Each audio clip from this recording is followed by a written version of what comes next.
Chinese बहू। Chinese बहू हमारी याद तो है ना आपको? भूले तो नहीं ना? हाँ भाई, थोड़ी देर में ही सही, लेकिन चाइनीज बहू की कहानी आ ही गई। क्या हो रहा है ये देश में? चाइना ने तो आतंकी मचा रखा है। अरे क्या हो गया? क्यों चाइना को कोसता रहता है? भूल मत, तेरी ससुराल चाइना की ही है। हाँ माँ, पर ये देखना, लड़ाई झगड़े, ये बीमारी, ऊपर से ये देश कितना चालाक है। अंदर न जाने क्या क्या करता रहता है। तभी अंदर से बहू की चिल्लाने की आवाज आती है। अरे क्या हो गया बहू, क्यों चिल्ला रही है? माँ जी, ये देखिए, ये रूस ने यूक्रेन की हालत क्या कर दी है। ऊपर से चाइना में दोबारा लॉकडाउन लग गया है। माँ जी, अब क्या किया जाए?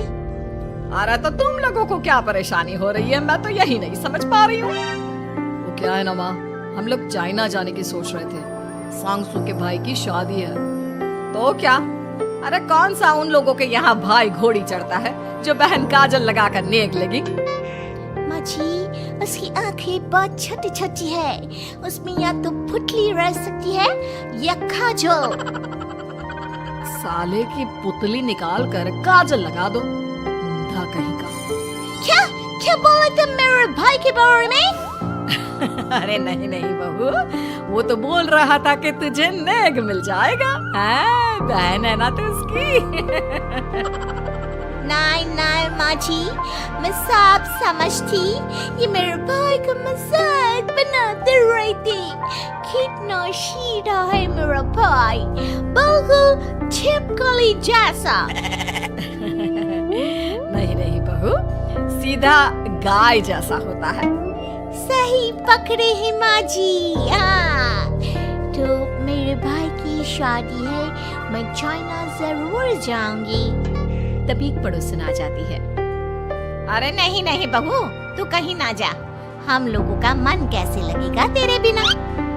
ले बहू, तेरे भाई के लिए ये शॉल रख ले, हमारी तरफ से गिफ्ट कर देना। अरे सब कितने अच्छे हैं। मेरी चाइनीज बहू को कितने प्यार से तुम लोगों ने एक्सेप्ट कर लिया। सच में बड़ी भाग्यशाली हूँ मैं। कैसी बात कर रही है? ये तो हम लोगों के देश की एक खूबसूरती है कि हर किसी को दिल से अपना लेते हैं, बस वो भी दिल से हमें अपना समझे। कैसी बात कर रही हैं आंटी जी? मेरे लिए आप सब सासू माँ जैसी ही हैं। मुझे भारत बहुत अच्छा लगता है, ये सबसे अच्छा देश है। मेरा भारत महान। वैसे भी लड़की की शादी जहाँ होती है वो तो वहीं की हो जाती है ना? जीती रे बहू, सही बोल रही है। औरत तो होती ही पानी की तरह है, जो जहाँ जैसे रखे वैसी ही शेप ले लेती है। आंटी जी, ये थोड़ा सा ज्यादा हो गया, समझ नहीं आया। नो प्रॉब्लम, मैं चाय बना कर लाती हूँ। फिर क्या, वो दिन भी आ जाता है जब बेटे बहू को चाइना जाना पड़ता है। वहाँ जाकर बहू का भाई कहता है, मेरे बहन आ गए, मेरे बहन आ गए।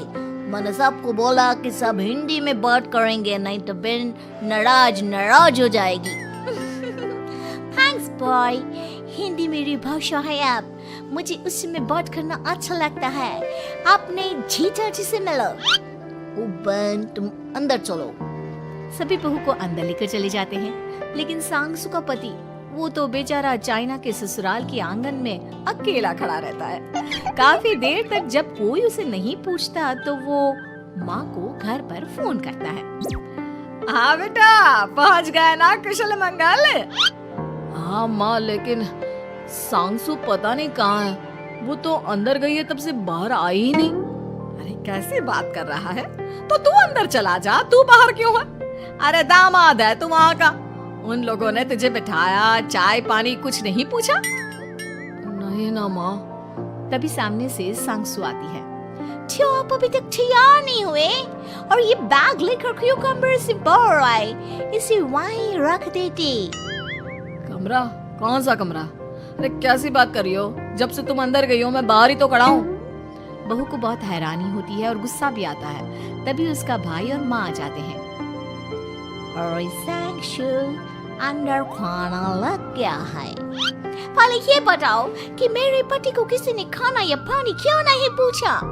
वो भारत से ससुराल पहली बार आया है, वो भी मेरे कहने पर। उनकी इज्जत क्यों नहीं की?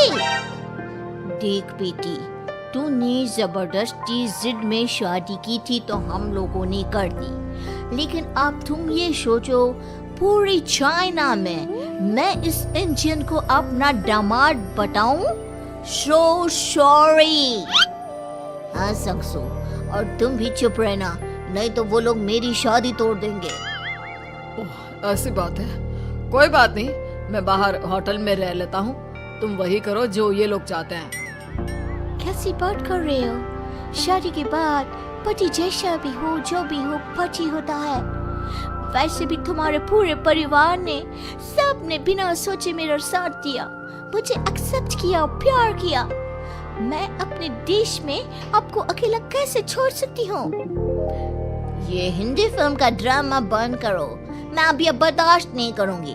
चुपचाप अंदर चलो, नहीं तो ये शादी वादी यहीं खत्म करके इसे अकेले ही इंडिया जाना पड़ेगा। कैसी बात कर रही हो माँ? ये मेरे पति हैं। है नहीं था, हम लोगों ने यहाँ वकील को बुला लिया है, जिसके बाद अब तेरा तलाक करा के हम यहाँ के चाइनीज लड़के से तेरी शादी करा देंगे। अरे कैसी बात कर रहे हो? हम तो यहाँ तुम्हारी शादी के लिए आए थे। नहीं नहीं, मैं सांगसू के बिना नहीं रह सकता हूँ। हाई वोल्टेज ड्रामा होने के बाद से ही सारा माहौल खराब हो जाता है कि तभी एक लड़की आती है।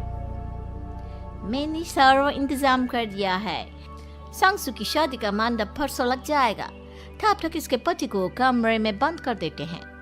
सभी सांगसू के पति का हाथ बांधकर उसे कमरे में बंद कर देते हैं। ये खैर खानदानी है, हम लोग मेरे पति के साथ ऐसा नहीं कर सकते हैं। मैं किसी से शादी नहीं करूंगी, ये साफ बात है। पहले मैं अपनी शादी करूं, फिर तेरी भी शादी करवा दूंगा। सब कुछ तय हो जाता है, भाई की शादी हो जाती है। फिर वो दिन भी आ जाता है जब सांगसू की शादी वो लोग जबरदस्ती करने के लिए उसे मंडप पर ले जाते हैं। ऐसा मत करो, ये मेरी बीवी है। मैं किसी से शादी नहीं करूंगी।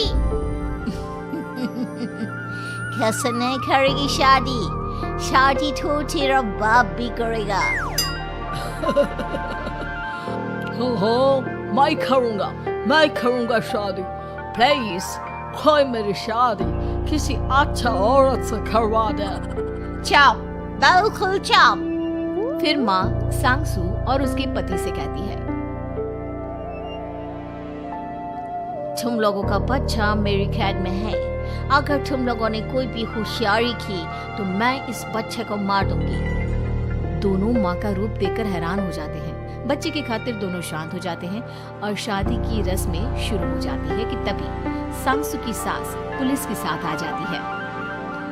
माँ, ससुर माँ आ गई, मेरी माँ आ गई। माँ प्लीज हम लोगों को बचाकर वापस ले चलो। पुलिस सभी को गिरफ्तार कर लेती है। बेटी के बच्चे को मारने की धमकी तो कोई चुड़ैल ही दे सकती है। अरे तो ये चुड़ैल ही तो है। ये सही बोल रहे हैं, ये औरत किसी चुड़ैल से कम नहीं है। तभी उन लोगों का बच्चा भी आकर सांगसू के गले लग जाता है। माँ, तू सही समय पर आ गई, लेकिन तुझे कैसे पता चला कि यहाँ ये सब हो रहा है? बेटा, ये चाइनीज लोग ना होते ही धोखेबाज हैं। इन लोगों पर मुझे भरोसा नहीं था, इसलिए मैंने तेरे फोन को हमेशा के लिए मेरे फोन से अटैच कर दिया था, जिससे तेरे आसपास होने वाली सारी बात मैं सुनती रहूं। उस दिन भी मेरी तेरी बात हो रही थी तो तेरा फोन ऑन था, मैं सब समझ गई थी। मुझे माफ कर दो।